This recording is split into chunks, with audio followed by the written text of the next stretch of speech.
இதை ஸ்வர்க்க வாசல்னு பலர் கூறுகிறோம். ஸ்வர்க்கம் என்பது கீழே இருக்கக்கூடிய லோகம்.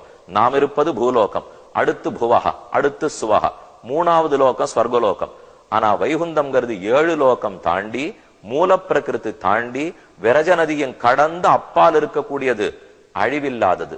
சொர்க்கலோகமும் பிரம்மாவுக்கு பகல் முடிந்து போனால் அழியக்கூடிய லோகம். அதனால அன்பர்களிடம் ஒரு வேண்டுகோள், இதை சொர்க்கலோகம்னு சொன்னால் தாழச் சொல்லுகிறோம்னு அர்த்தம், பெருமையை குறைக்கிறோம்னு பொருள். வைகுண்டவாசல்னு சொல்லணும். சொர்க்கவாசல்னு சொல்லுவதை விட வைகுந்தவாசல்னு கூறினோம்னால் அப்பதான் அதனுடைய பெருமை நிலைக்கும். பெருமான் வெளியே வருகிறார், வெளி மணல் வழிக்கு எழுந்துள்ளுகிறார். அப்படியே ஜன வெள்ளத்துக்குள்ள மிதந்து கொண்டு வருவார். விடியற்காலையில் என்னோ வெளியே வந்திருக்கிறார், மணல் வழிக்கு வருகிறார். ஆழ்வார்களுக்கு பெருமை செய்யவே ஏற்பட்ட திருநாள் அல்லவா நம்மாழ்வார், திருமங்கையாழ்வார், ராமானுஷர். இந்த தமிழையே வளர்த்து கொடுத்த முத்தமிழ் தலைவர். சொல்லார் தமிழொரு முன்னும் சுருதிகள் 4ம் எல்லையில்லா வரநெறி யாவும் தெரிந்தவனி ராமானுஷன்.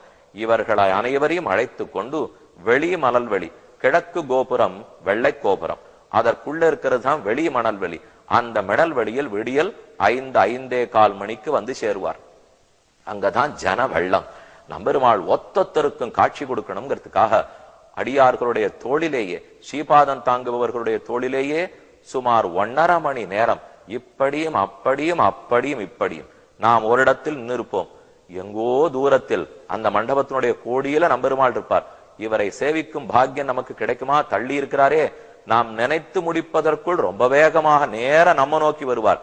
திக்குமுக்காடி போவோம். நாம் தரிசித்து முடிப்பதற்குள்ளாக நம்மை விட்டு விடுவார், மற்றொரு பக்தனிடத்தில் செல்வார். இப்படியே அங்கு 1000 பேரா, 10,000 பேரா, 50,000 பேரா, எத்தனை பேர் இருந்தாலும் அந்த ஓரொருத்தருக்கும் தனித்தனியே அருள் புரிகிறான் அரங்கன். அருளுக்கென்னே அரங்கன், அரங்கனுக்கென்னே நாம். இப்படியாய் விடியற்கார்த்தால வரைக்கும் வெளிமணல் வெளியில் இருப்பார். இங்கிருந்து 1000கால் மண்டபத்துக்குள்ளே புகுகிறார்.